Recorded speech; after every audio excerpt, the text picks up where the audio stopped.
Hello and welcome to Irradian Awakening story chapter. After forcing the Heat Death in the Jutian Sector and successfully saving their research and agents' data, the professor and his team has arrived to bring the dolls back to the Oasis. This may sound easy, however, there was one particular doll that has very reckless actions and needs some scolding after we bring her too to the Oasis. Part 1. Cosmic Evolution. The starlight chocolate melts and the universe falls silent within. We have one last piece left.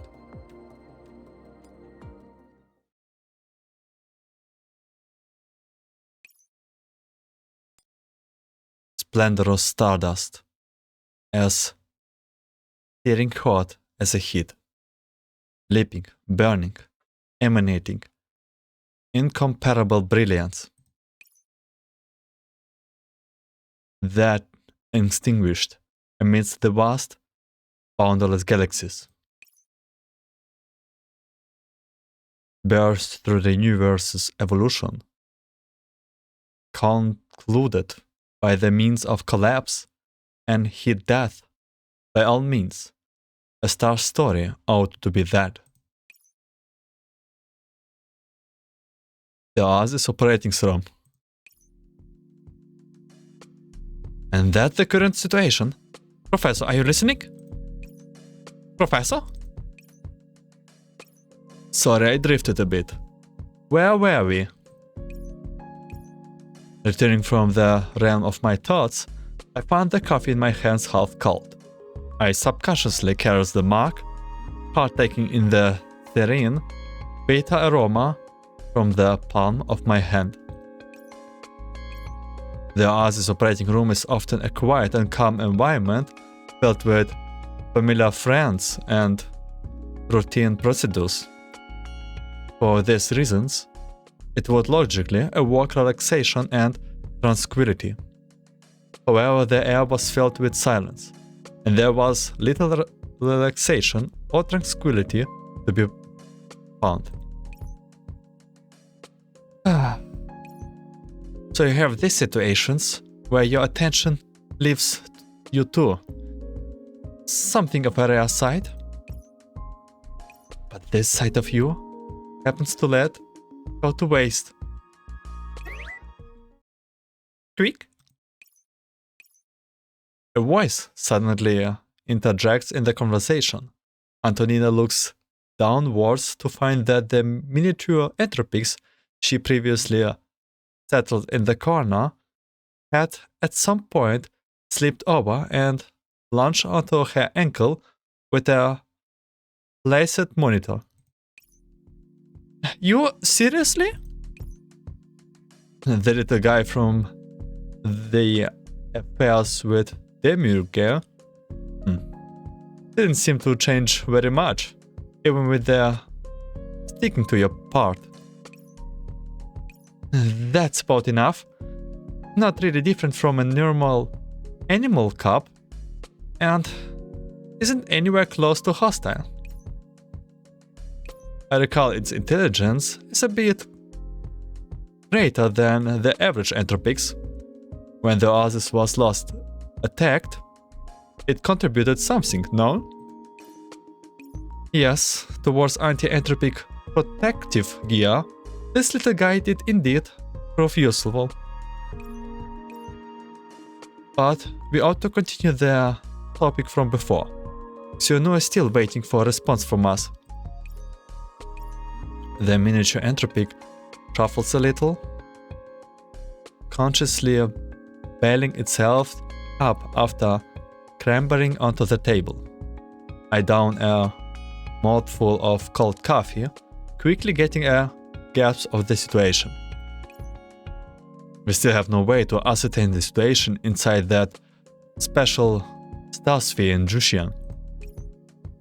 Correct. It does not occupy a large area, but the internal structure remains unclear. It seems to line with my original estimations.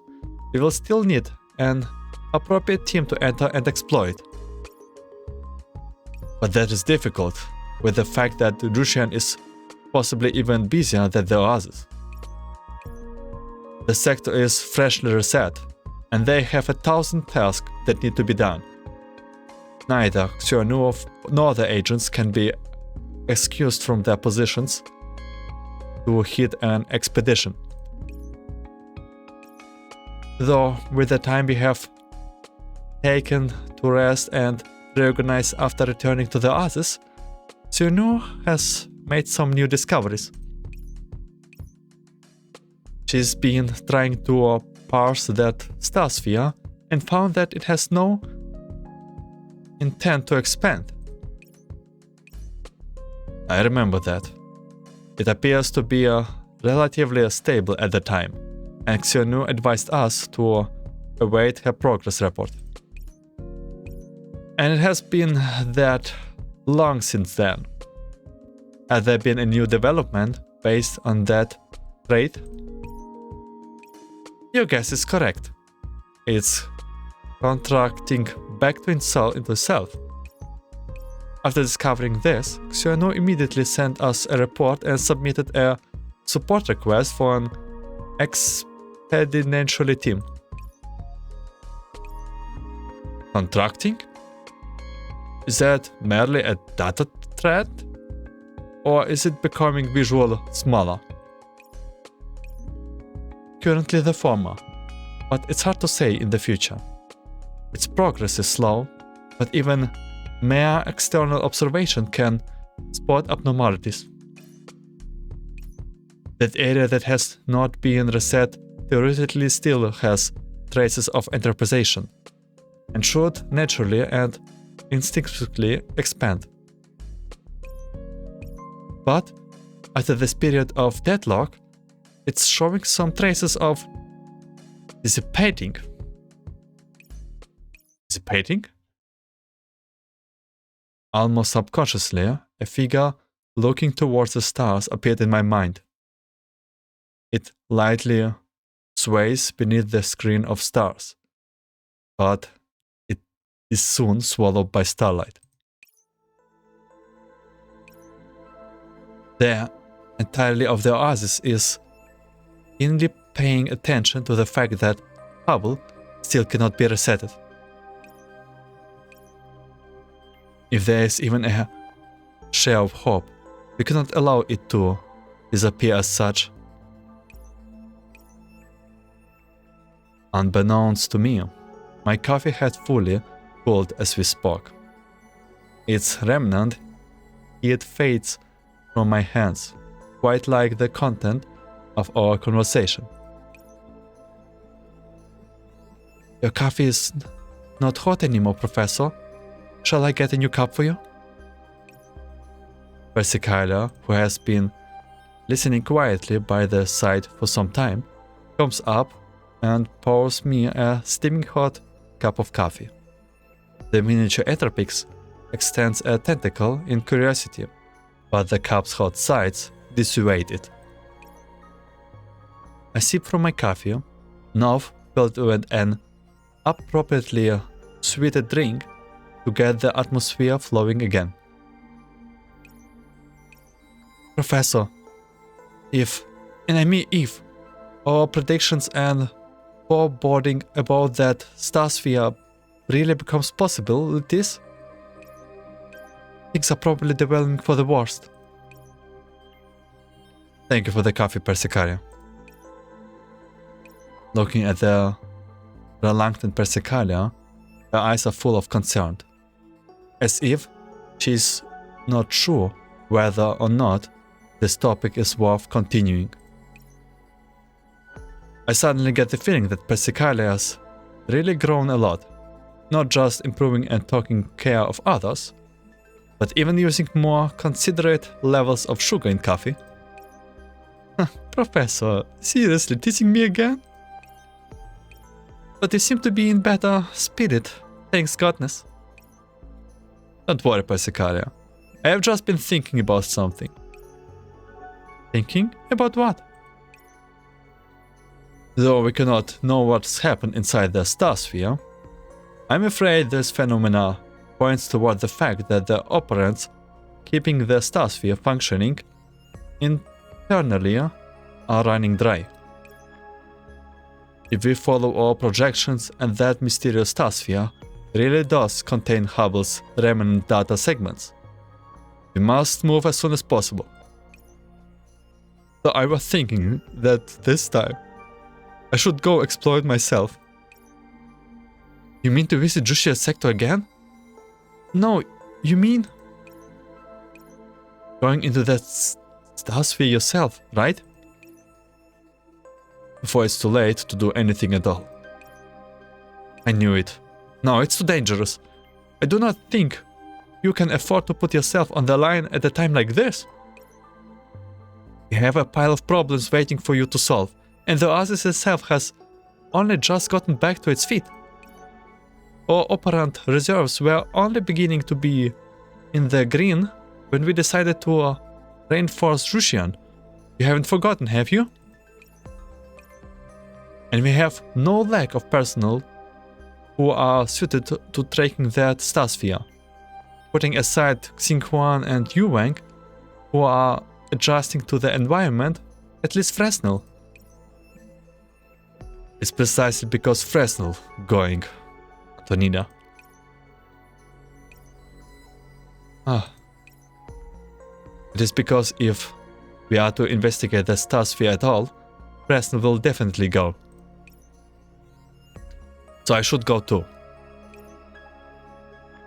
Fresnel isn't the type to let her impulse overcome her, but she has been in a sorry state recently. If the professor is here to command, it really... Why do I suddenly find it annoying that you are so right about things? I appreciate the price, Antonina. That's not the idea. Of course, my personal considerations are involved. Jutian's Heat Death Entropics are not quite the same as the entropics we are familiar with, according to Antonina's recent research, though their core structure is much the same. As the Oasis professor, I hope to retrieve some data about the Heat Death Entropics before that star sphere dissipates and improve our understanding of entropics. Rather than adventuring or gambling, I would say that commanding a small detachment to resolve a difficult situation is my field of expertise. I am the finest choice as an expedition lead here. I would like to say this is a poor arrogance, but there is no proof I can use to rebuke you as of right now.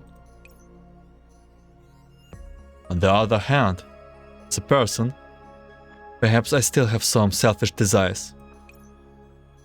Whether it's me or everyone else at the Oasis, we are all looking forward to Hubble's return. With her current extended inability to be reset, I cannot sit here in the operating room and await your reports of expedition and battles.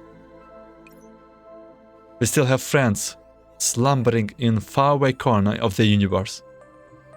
If possible, I would like to bring her back myself. Just like Anidita said last time, this might be our only chance to find out how to reset Hubble. These are just conjectures, and were not you distracted and not paying attention? No need to worry about that type of stuff, Anna. Don't copy them. Don't call me weak. Nearly got run off because of you. Anyway, you are sure you want to go yourself, right? Along with Fresnel. You're really gone mad. If that's the case, I will go as well. Huh? I'm saying I will go to Jutian, even if it's just reserve support. You're not going on an adventure with Fresnel alone. Stop her. You just said that the Oasis has a ton of things to do, right? That reason didn't stop you. so I'm not letting it to stop me. Rather, you should pay some attention to Persicaria, who will have to stay behind and work in your place. This is way of expressing truth, right? Even if the professor is occupied by something external for a while, I will be perfectly fine. You are a great help, Persicaria. Surely no one will attack Oasis during this time. There you go, holding them again. We all call and respond with each other. One day. Whatever, I will go notify Fresnel. We should still be awaiting orders in the dorms. Make your work and outing arrangements, Professor. Antonida glanced at me and then at Persicaria, shaking her head and exhaling intensively. The miniature Entropics leaps off the table, frankly following Antonida's footsteps. The door closed gently, and we have the silent space between the two of us again. Allow me to fill in the rest of the information for you. According to Xianu, a lot of things were tucked up into that star sphere, including a good portion of the sector's agents. These agents are in the same boat as Hubble. Their reset attempt have not been successful, causing the relevant sector procedures to become unsustainable. Their manpower problems are even more severe than ours. Yes, as such, Xianu's list of requests also includes finding their lost companions inside that star sphere. If they are entropized, they can be executed, allowing a reset to proceed. Execute? Those agents' neural structures are comparatively simple, and there are likely no way to repress the entropization. As a sector administrator, this is likely the last option she has available, the least favorable of all options. What a complex situation. Looks like there's a lot on our agenda this time. I pull open my desk drawer, intending to look for corresponding documents related to contacting Jutian. A little orb-shaped object rolls out from deep inside the drawer, along with the momentum rolling into my view. A small, delicately crafted starlight chocolate.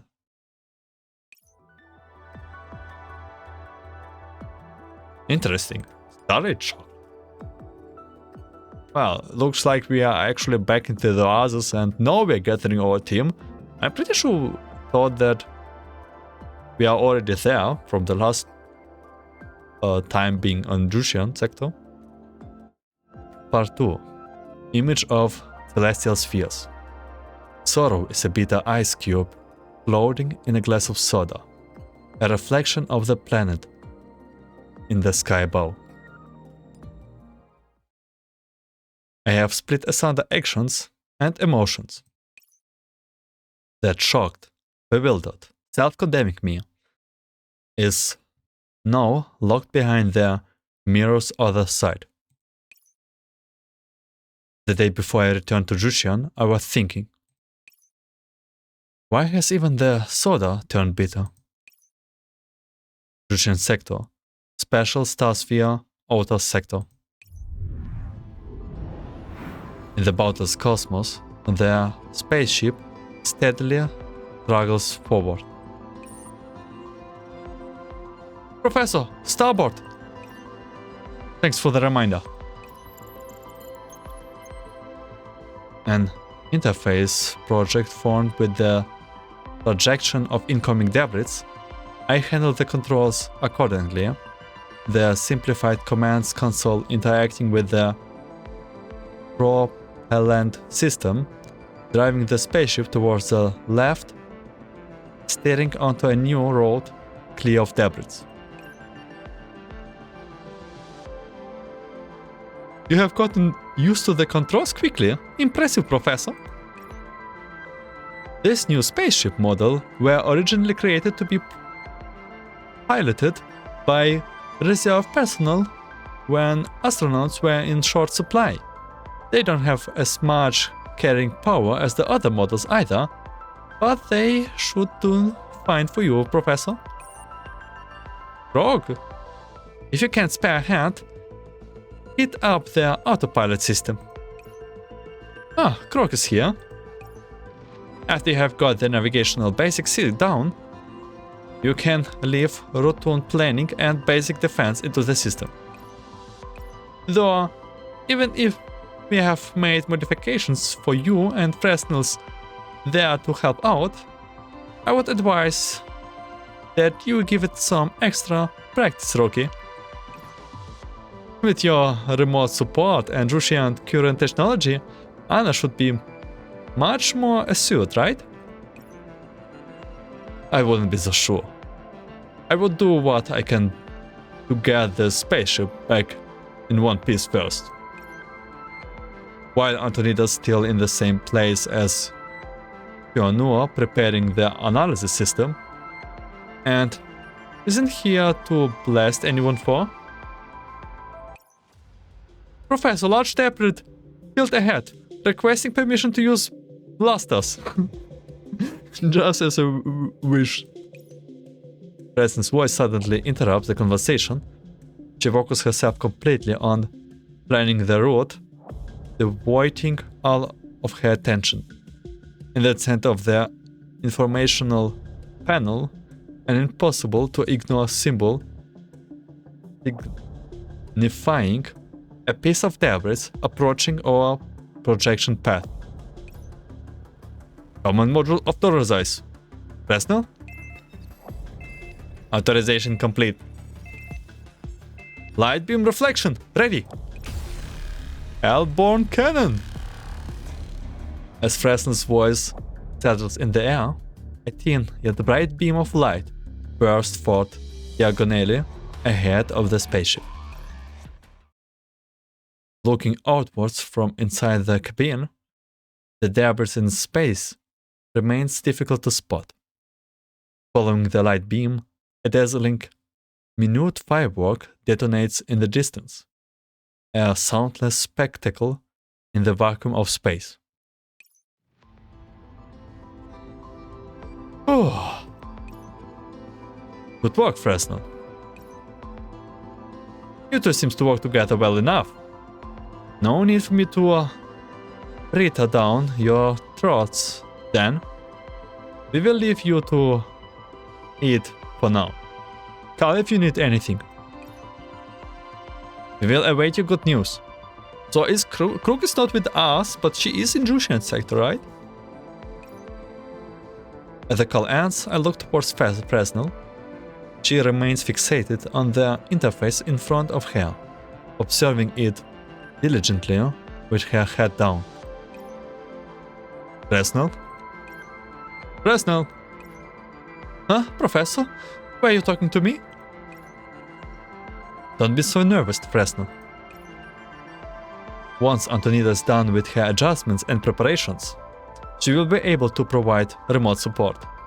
That will take some of the pressure off you and make the remainder of the survey easier. Alright, got it. You're just worried about Hubble the same as me. She finally removes her sight from the interface, looking into the endless debris. Outside the cabin between the whales of stars, an area gleaming with purple starlight finally reveals itself. It laid in quietude thus, akin to a deep, placid sleep, yet like a serene among the seas of stars, swaying and warbling its tantalizing song. Just feeling a bit like a stranger in a strange land. Is that how you use that phrase? Can't say I really know, since I don't have a way with words like Hubble does. She always knows how to talk to people in a gentle way, how to write great novels, with phrases and passages that just make people want to keep reading with how beautiful they are. She's really, truly amazing. Fresnel gazes deeply into the mysterious star sphere, not turning away, but for a moment. Professor, why must such a good person as Hubble meet such a fate? Why is it that back then the want to be everything wasn't?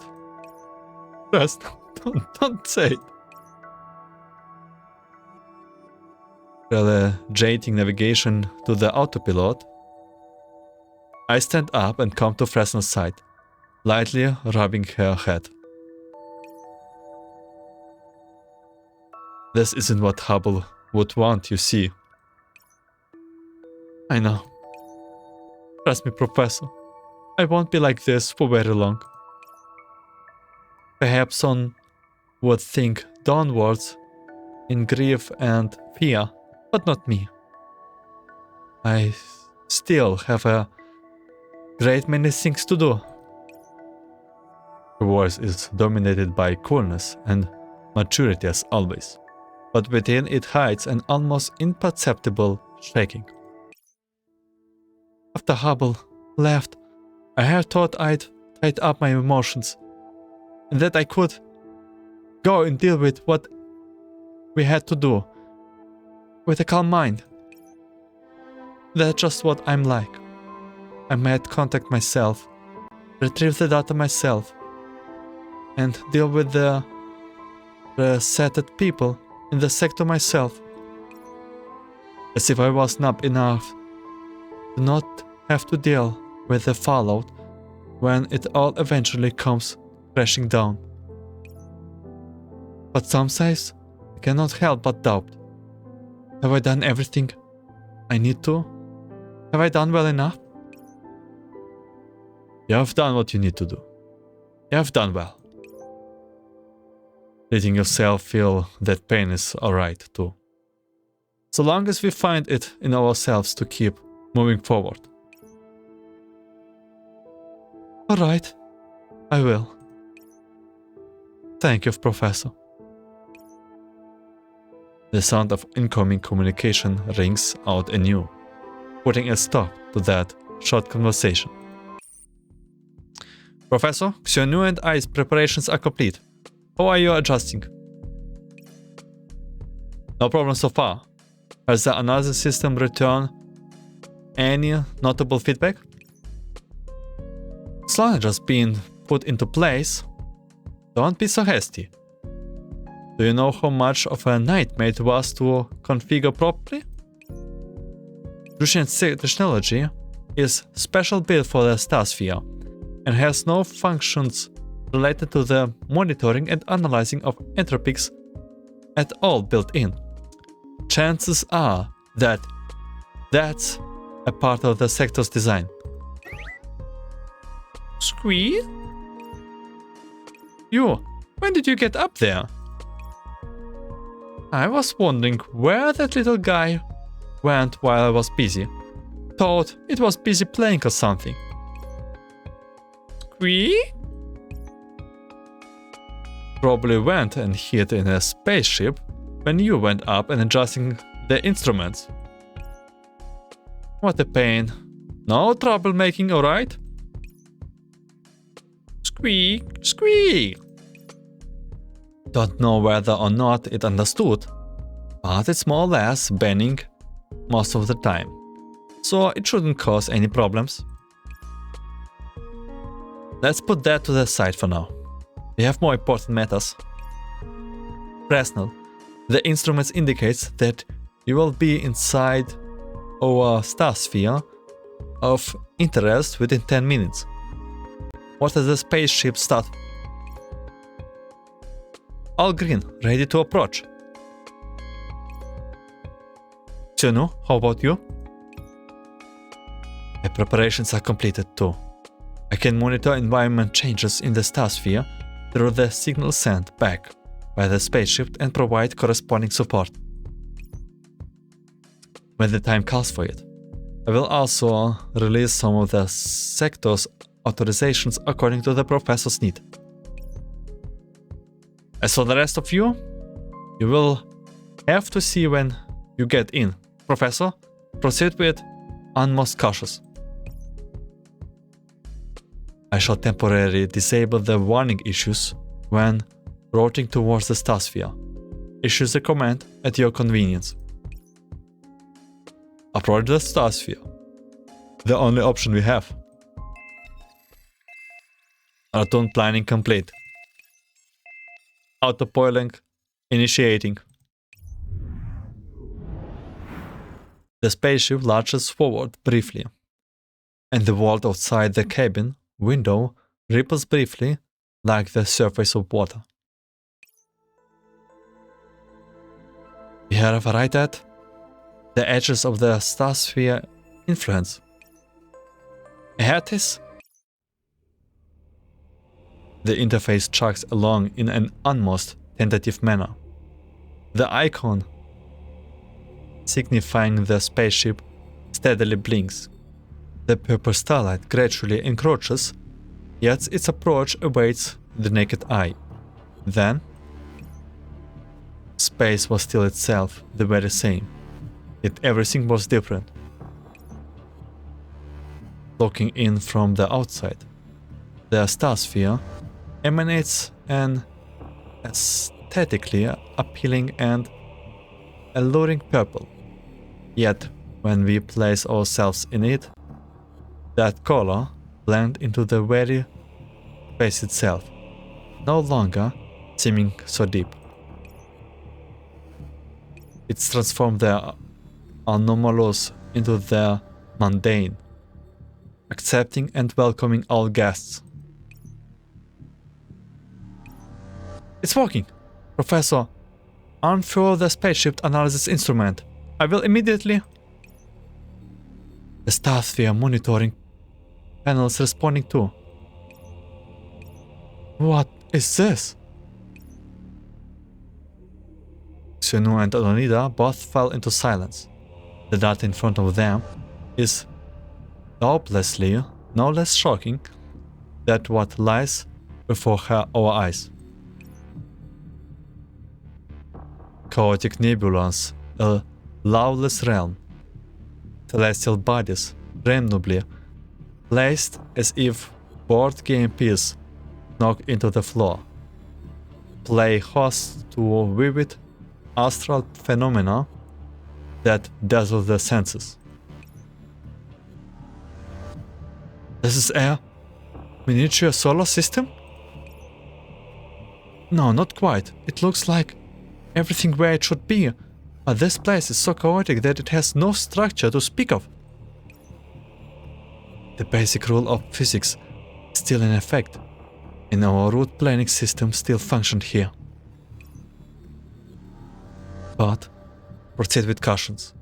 This place is more akin to...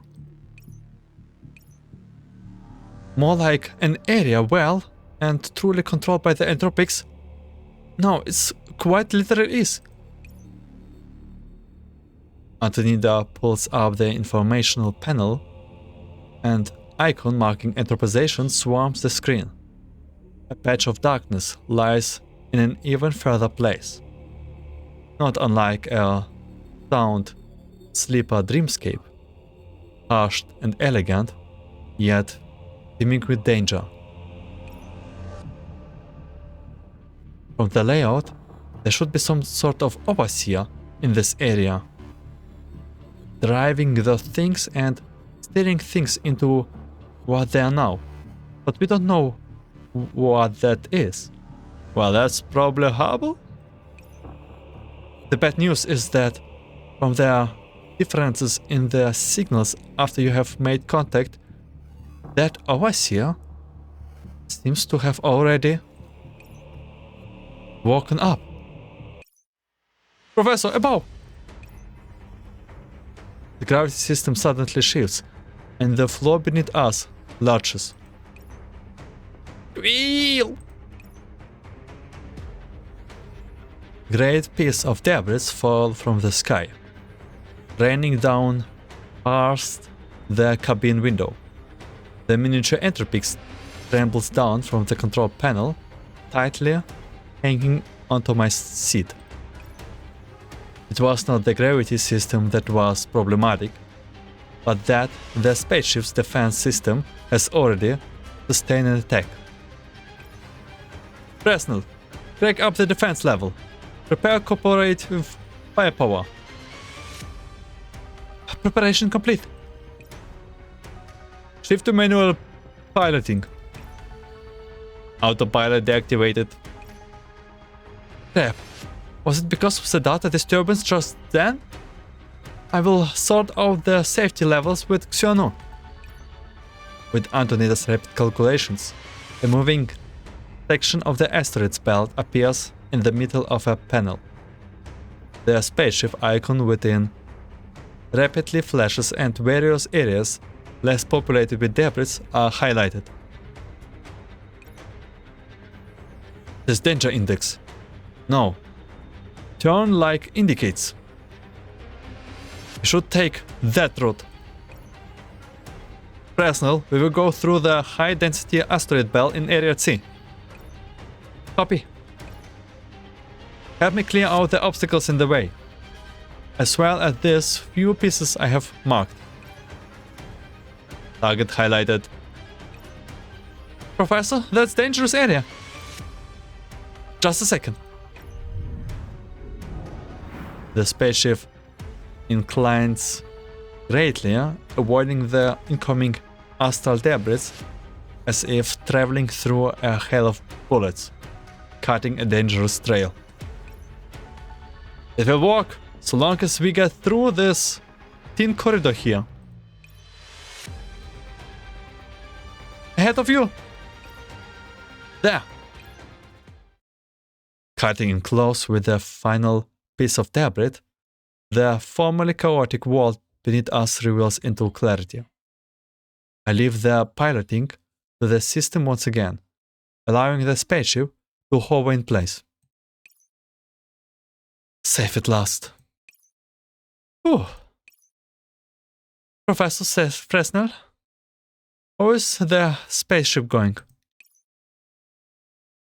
I turn to inspect the panel when suddenly a voice in my head speaks. Before I could rejoice in avoiding a crisis, the very same particular feeling of being watched that came upon me when I first came to Jutian flows through my body. That's... I look forward into space. The hitherto empty patch of space is now occupied by a very special figure. Oh, here she is.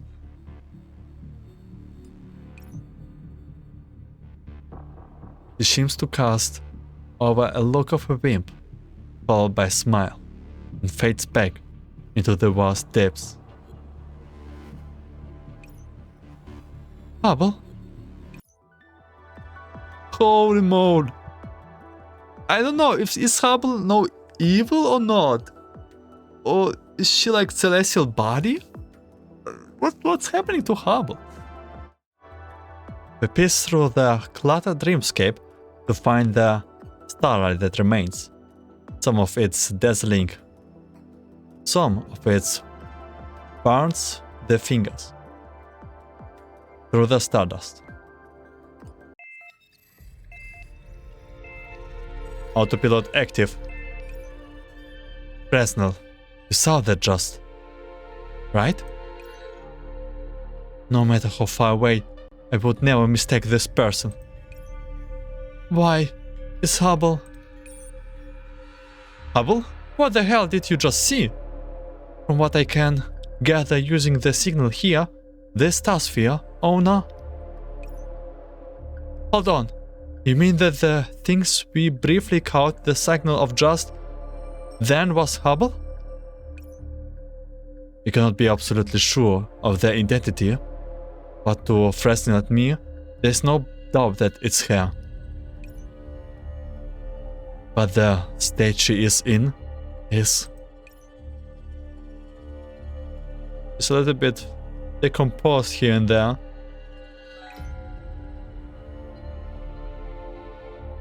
We have contemplated this possibility, but... Antonida, the analysis system is returning a much clearer signal. Is that really is Hubble? That settles it. That's an entropic. Nothing more, nothing less. The same time, you know, the ones with entropic score that can infect the outside world with entropy.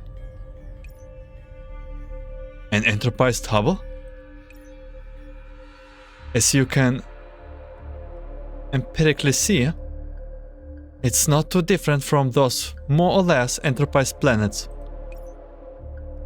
I would wager that the shrinking of the star sphere radius has something to do with her awakening. The operance in the star sphere might very well be used to maintain her personal stability. But looking at it now, she doesn't seem to intend to take the initiate to expand. Ideally, we should first approach her and then devise a plan to clear out the star sphere. This is getting ugly. Fresnel, what are your thoughts? Hubble is still alive. Fresnel's voice is remarkably calm. Her sign burns into me, as if there was nothing in the whole wide world that could turn her way. Hubble has not sacrificed herself. She's still alive. After being devoured by that entropized space, she must have held onto her will. I don't know the principles under which the star sphere formed, but it must have been Hubble's decision. Even that thing is an entropy. That's still Hubble. She's still alive. Get a grip, Fresnel. We know all too well the influence of entropization. Such conclusion we reach through the loss of countless friends. If that really is Hubble, she would not be the one we know. You know that well, do you? Entropization makes people really go very different. It's even worse than resetting. That being said, Fresnel's ideas are not unreasonable. What does it mean? We have never communicated with entropized agents that were not under control, but we had many exchanges with great entropics. Do you recall the form of great entropics appeared to us in? They can be communicated with, and maybe they even possess comprehensively high intelligence. That's true. They clearly do have differences in intelligence with their ranks, but they are a cut above the rebel. We cannot be sure what the structure of the star sphere exactly is, but it clearly has something greater than a normal entropics as its helm. If it operates in a matter similar to an entropics we have previously encountered, then there is a non-zero chance we will be able to communicate with this Hubble. We cannot deny that possibility. Antonida taps at the control panel in front of her, apparently entering some sort of tracking commands, signing with fatigue afterwards. Seriously, don't make me to be some sort of distant, emotionless antagonist. My urgent plan was to get you to collect the data fragment Hubble left behind in that star sphere and try to reproduce her neural model. You agree to all of that, but now there's a wrench in the works. We have gonna adjust our plans. That whole Hubble still alive thing. You're just as happy about that as anyone else. I hear that. Well, I have to ask you to pretend you didn't, Professor. Now that we have confirmed that this region's owner is Hubble, I will try to track her movements as well. No matter what, we should locate her first and plan from here. I will be counting on you then, Antonida. The Hubble we have now is important to me, in many ways. When we met just then, she didn't do anything hostile. It should not be too difficult to communicate when we next meet. Of course, we should also prepare for the worst. I do hope that it goes smoothly. I, Jutian, will support you with all we have. I did not experience that united frontline seeing as I have been reset, but Hubble's sacrifice has given us more hope. To Hubble, to the others, we cannot disturb those who have given us their aid.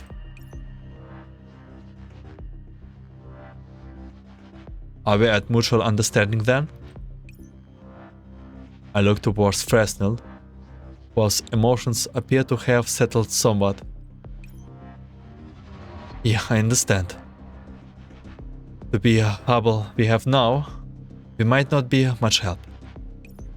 But the situation we are in is much better than we originally expected. Isn't that right?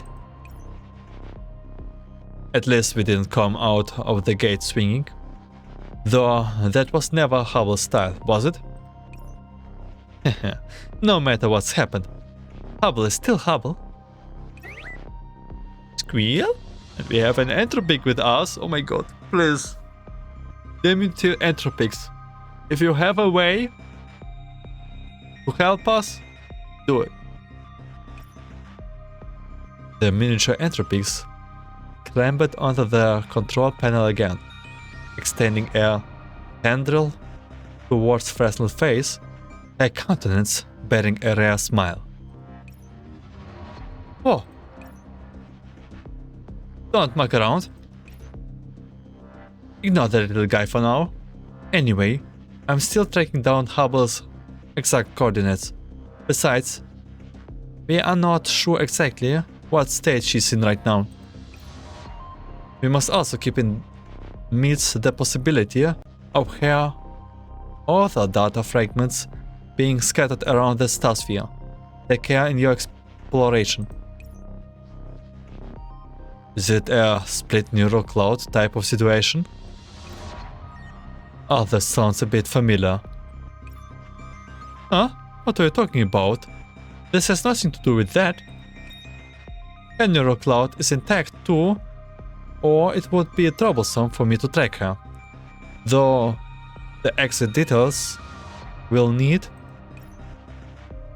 Squeal? Right, quite down. Right from that, we need to recycle the sector's agents too, right? Correct. Xionu is calibrating our instruments and had drafted up a list of the agents who have yet to be successfully resetted. Squeal! Squeal! What's up? Giving it a rest, we will have see each other again soon enough. Even if you can't do anything to help out this time at least. Oh my god, I bet this whole chapter, or like this whole main story of Irradian Awakening, the diminutive Entropics will be the MVP. Huh? The miniature Entropics, thrashing of its tentacles, becomes more and more frantic, quickly smacking away at the panel. Antonida stops in her steps, suddenly realizing something, pulling across another monitoring panel from the side. Chenu, help me to cross-check this data. This flux appears just then. Hubble. Careful, she's back. And much more dangerous this time. What? Like a young cub traipsing a forest in the great span of space, the miniature Entropics sends an exceptionally sharp towards the presence of other Entropics. Especially when that presence is unthinkably mighty.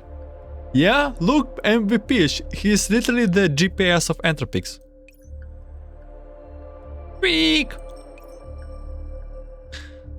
As the miniature Entropics turns towards a central direction, a multitude of screens within the spaceship flares up in glaring red, warning of an incoming attack. Fresnel, brace yourself. Defense system are in place. Combat module. Professor, are we fighting back? Call up the real-time analysis panel first. We're ready to respond. Huh? You spoke? In a gloomy place, a familiar yet strange figure is faintly discernible. In the exact same form that we saw previously, with no protective gear to speak of, suspected in space without any shelter. Is this the thing that was following me all this time? She does not seem to realize that this is a spaceship, or rather, doesn't care for the spaceship's particular purpose. At the distance close, I focus my efforts on calibrating the spaceship imagining systems, trying to ascertain her current appearance. Damn, she does look... Is she evil? A strange star. No. She somewhat dubiously regards this unwelcome guest in her dream. Muttering in a drifting menace, she raises her shapely fingers, lazily gesturing at us. A stream of dark purple light interweaves and spirals from the crystalline structure on her arm towards the tip of her fingers, mustering up inconceivable shreds of stardust, gathering into a charging turret. Incoming attack, evasive action, incoming attack, evasive action, incoming attack, evasive action. Hubble, we are friendly. Here she comes. Activate all defenses. The point of impact will be skewed towards the bottom. I immediately pitch the spaceship upwards, and the world outside the cabin window levels upwards. The attack is visually unavoidable, and I put towards the right. As showers of sparkle fly, the spaceship flips around on the axis as the brilliant beam of light skims past the now diagonally inclined chassis. That dark purple shard of starlight scraples past the spaceship retracted landing gears, plastering its tail and the suspended ambient stardust into a vortex, purificating through the rocks behind us. Missed. Why? Damn. Here comes the second round. Presnell, lock on the largest clumps of hash rate. See whose guns are bigger. Ready? But I don't know if... A few seconds will be enough. Presnell plants herself firmly in her seat, accelerating the weapon module. The fuse still cannot. Familiar gleam charges up to its maximum capacity, meeting on an equal terms with Hubble's attack, and is nearly fully swallowed up. In this position, we can still make one more evasive maneuver. Presnell, can you get a handle on her rhythm? Don't know about this, Hubble, but if we are dealing with the same one as before, give it a shot. And then, when she raises her hand like this, the spaceship awaits the attack of an old angle, the previous attack clearing the way for us. Far behind the spaceship, the asteroid belt we previously passed through falls victim. Asteroids many times the size of the spaceship, fully punctured. No fire explosions, no fleeting stardust, only dark purple pulsars, licking and grasping at remnant operants. Huh? Professor, we did it! Good work, Presnell. No, we... Hubble twists her wrists, confused. Her lethargic gaze growing clear. Starlight escaped me, yet again. She cocks her hand.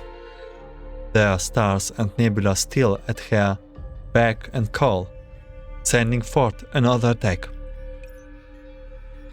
It fails to find its mark again. I knew it. If that's the case, full speed ahead. With her habits, we should be setting up. A black hole. I crack up the spaceship's secondary boosters. Like a loose arrow, we sail forth, towards a long-awaited reunion. A special move is black hole too. If it was me, I would deploy this way too. Since we have always fought together like this. The distance skins and the image in front of us enlarges. As we escape the black hole, we fly towards an old friend who knew us not. To uphold our end of our bargain, we agree upon the day the Oasis was created. How intriguing. I wonder who will be inside. Hubble, please. I hope she will have at least something from old Hubble. There's no way it's the end. Hubble ceases her attacks, and the danger in the air disappears in a flash. The teen view gets closer and closer to our spacecraft unit.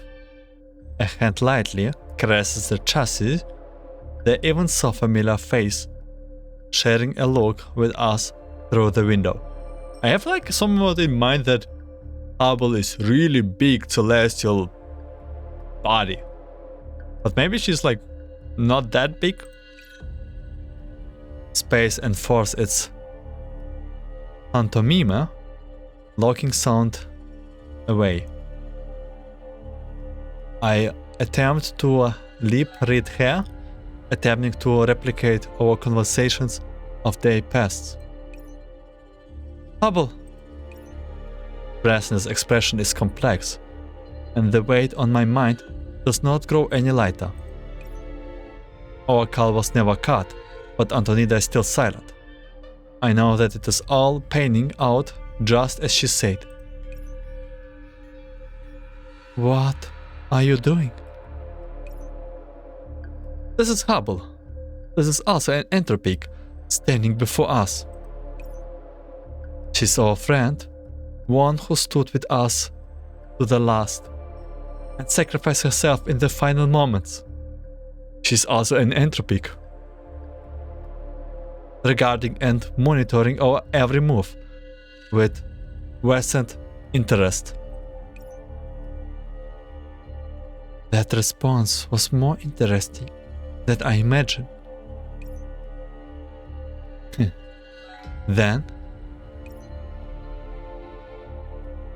Hubble's countenance shifts slightly, and the alarm bells in my head starts to blare. The familiar sensations fades, and an alien, threatening aura slips into the air. Before I open my mouth to speak, a warning, an unmistakable warbling breaks the stalemate. Squeak! Let's go, the Mutant Entropics, the MVP. Huh? Squeal! Squeak!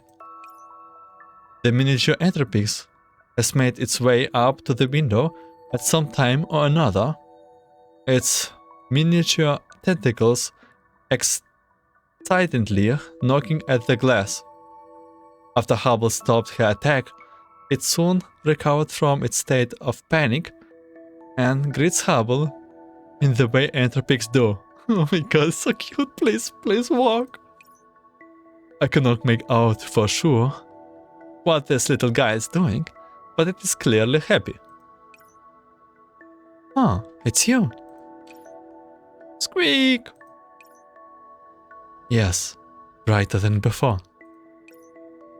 Squeak? Squeak! Huh? It still recognizes Hubble? Antonina finally speaks up after the extended silence. The underlying tone in her voice indiscernible. When we were at the Oasis, it would always follow me, but when I was busy, there would be people to play with it. It always had a penchant for Hubble's miniature planets. I never thought. As she continues, Hubble and the Entropic's conversations seems to come to an end. Squeak! Squeak! The little Entropix excitedly leaps away from the window, clambering onto my sleeves from the control panel. Outside, Black Hubble waves a greeting at us. A smile spreads over her countenance. My god. The MVP! Seemingly suddenly remembering the communicational barrier, she traces out a brief few sentences with her finger on the glass. Oh my god, Hubble! Oh my god, this little sweet miniature is MVP. Invite me in for chat. Seeing as you are looking for my traces, Professor Fresnel. Oh my god, she remembers us. Oh my god, I'm bursting into tears.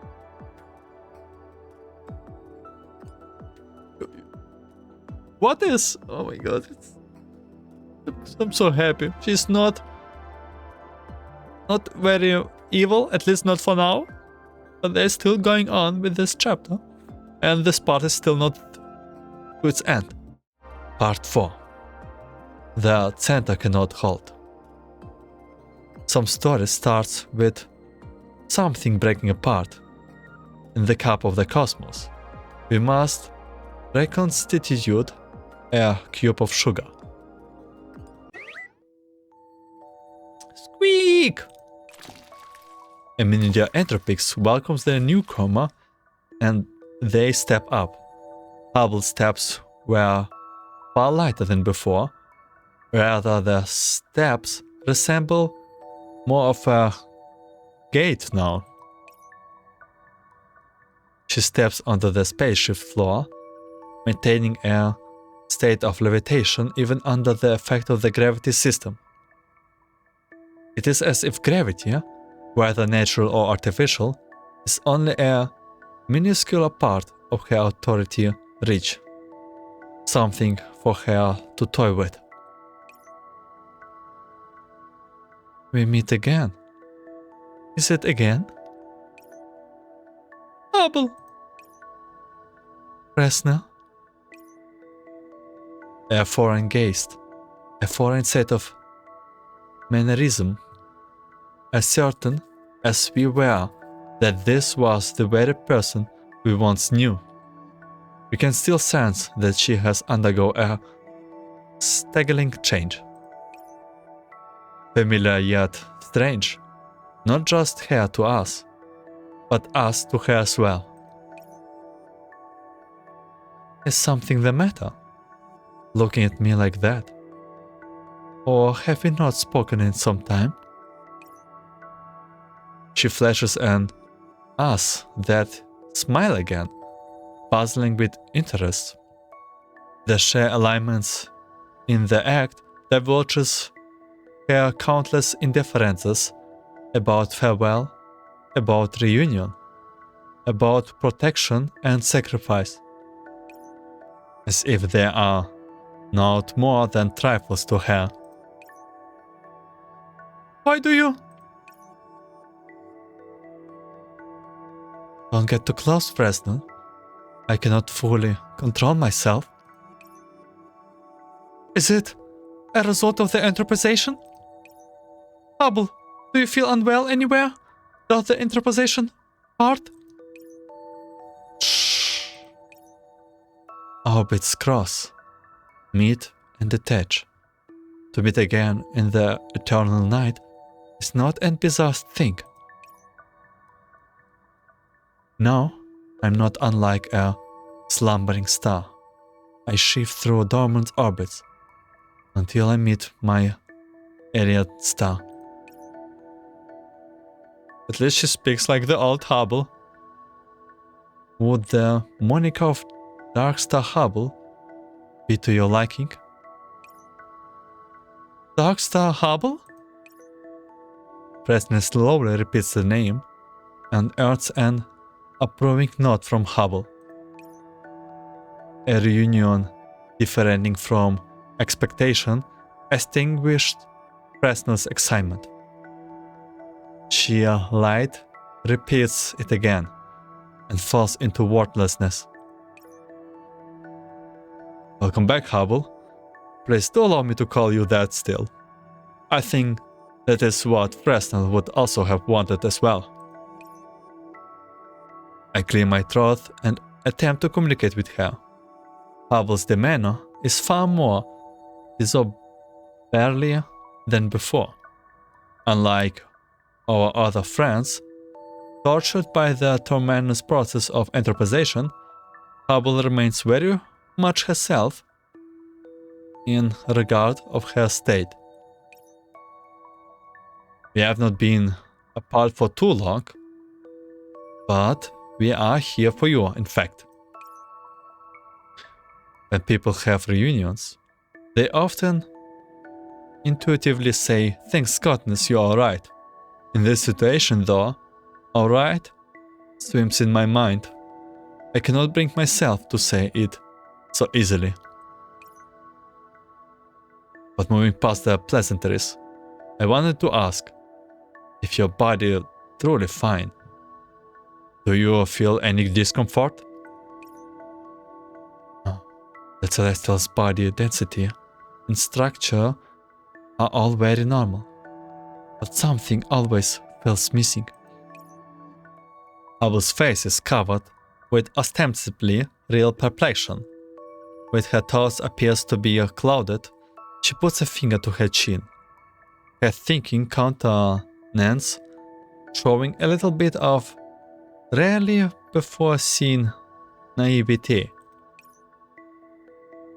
To think of it, There are quite a few parts missing. Memories, body. How it felt to be in control. Yeah, you cannot see on this art, but on her other art she is actually missing a couple of limbs too. From memory data to sensory input from the world. What remains is largely faraway glimmers and remnant fuzzy shades. But the memories are also... Well, what do you remember? As we can see, at least you still remember us. Even this little guy. Will? The miniature Entropics claws up to the surface of Hubble's leg, clambering onto her arms and reclining there placidly like a small animal. Well, about that, I can't say no either. About you, can remember you very little. The past traces are fragments and broken, and the future tracks are murky and unclear. I patiently await the time when I might meet my alien star. Alien star? Quickly catching onto her terminology, I move to ask further, but Hubble moves on her own accord. Her words do not seem to have any real goal, simply a meandering walk through her thoughts. The position of time, the whispering of nebulae, meaningless to me. Whether it's the professor of Fresnel, it's all remnant pieces. They tremble in my neural cloud, humming, radiating strange light, but I know not what meaning they hold. Fragments, starlight still shines. Interesting, is it not? Oh, I feel uneasy. Hubble's hand reaches toward her chest, as if there was really a dazzling nebula nested there, as hot as a fervently beating heart. She looks to me, then to Fresnel, without a hint of excitement at this reunion. As for the other matter, I dare say they are scattered here. In this dream, they make space no longer empty. I'm quite fond of it. You're saying the star space is a dream? Is it not? Though it matters not. What I see when I am asleep and awake are glooming more and more alike. When I simply look upon things like this, it makes me drowsy. What are you here for? Whenever it is, it appearing interesting. Might you take me along with you? Yeah, we take... Firstly, let's try to retrieve your data. She delivers her missive with a light smile, but that starlight never seems to truly suffuse her eyes. Her voice is alluring, like a vortex in the midst of a nighty voyage, tearing and gathering, threatening to swallow all that is in sight. The feeling of familiarity is all too transient, and an air of peril soon arrives.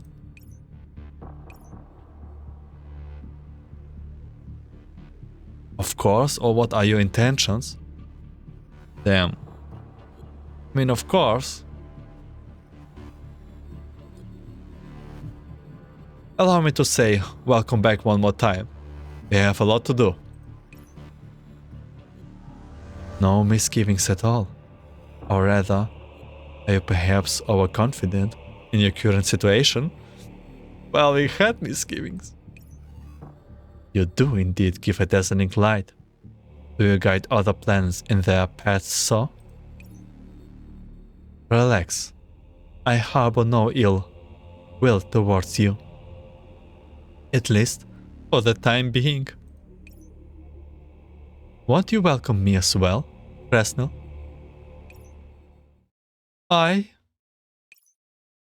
Even since Hubble interrupted her, Fresnel has maintained her silence. But with these turns of event, apart from her low spirit, something else seems to lurk in her eyes. I had a lot I wanted to say, but I cannot bring myself to get any of it out. That what you want to hear right now? Then, welcome back. Welcome back, Hubble. I've missed you. We all have. Fresnel gives Hubble a smile, not so different from before. A million unspoken words hidden beneath. She extends her hand towards Hubble, giving a slow but firm hug. Perhaps there are many problems between us that we have not solved now, but it's alright. We will walk through it, all of it. We will, surely. Yeah. Do your very best then. I'm looking forward to it. Hubble returns the embers in a superficial manner. She immediately rises to her full height afterwards, as if suddenly recalling something. Alright.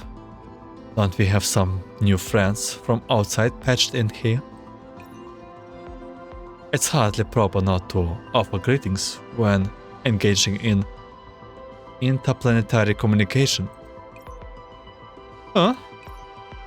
You have gotten a lot more abrasive, Hubble. Judging by your tone, you're not quite a new friend. It's a shame though. This nebula is truly dark to me. Might you introduce her, Professor? This is Antonida. Our journey here to find you has been much assisted by her and the agent of Jutian. I see. Thank you, Antonida. What a shame. I truly cannot remember. Before you and Fresnel depart for Jutian, I never imagined that we would be in such circumstances when we speak again.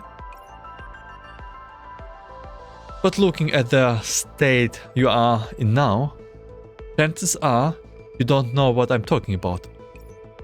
That's well and good. No need for one of those emotional scenes.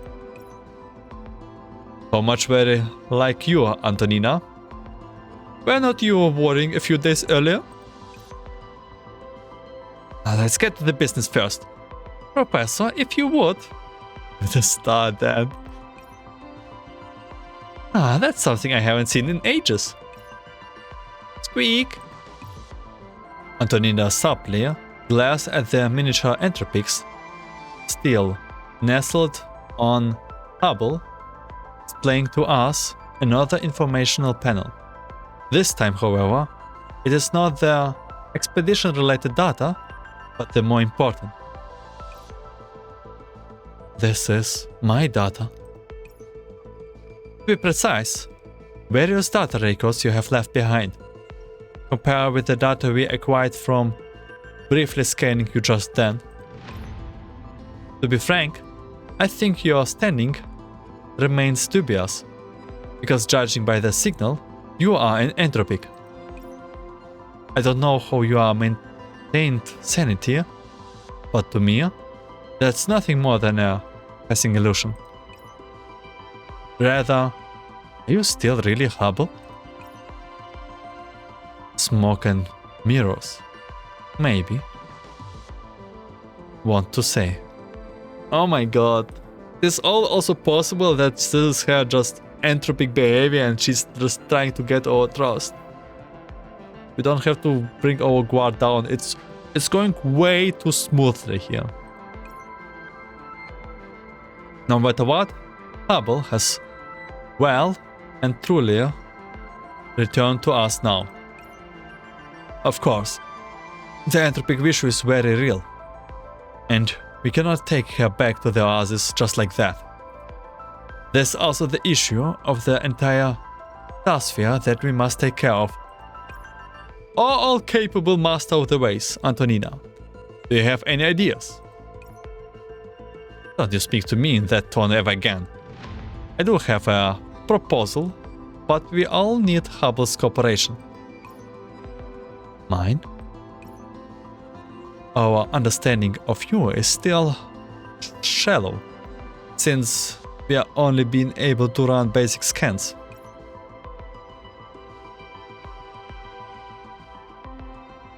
If possible, I would like you to link up to the analysis instruments mounted on board. I would like to see how stable your status is. Like this? Hubble reaches toward an instrument on the control panel, and a dim light, reminiscent of an older era, soon emerges from the screen. Huh? Is there a problem? There are so many. I'm not sure where to start. But ignoring all of the secondary issues, there's something here that is very strange. To tell. Every entropic has a whole complete entropic core, even that little thing on your lap. If you follow and apply common principles to your entropized state, you too would have a similar core, but you don't.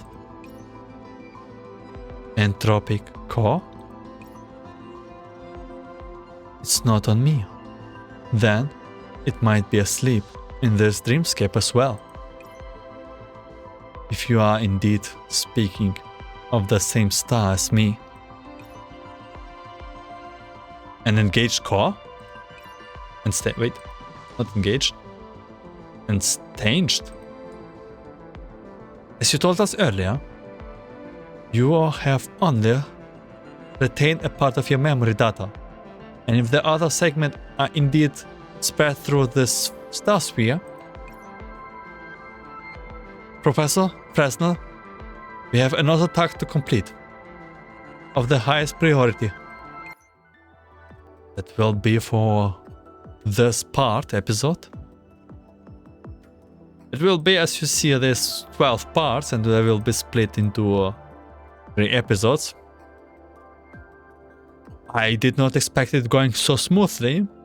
I also missing EOS and other dolls. I really thought that the screen that we got for this event, the wallpaper, will include all the dolls, and we are like retrieving Hubble and fighting against her or something. We will see if that Hubble is still friendly at the end of this story here.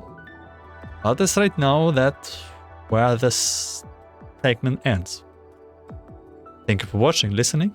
I wish you a good day, night, afternoon. And see you with more Hubble.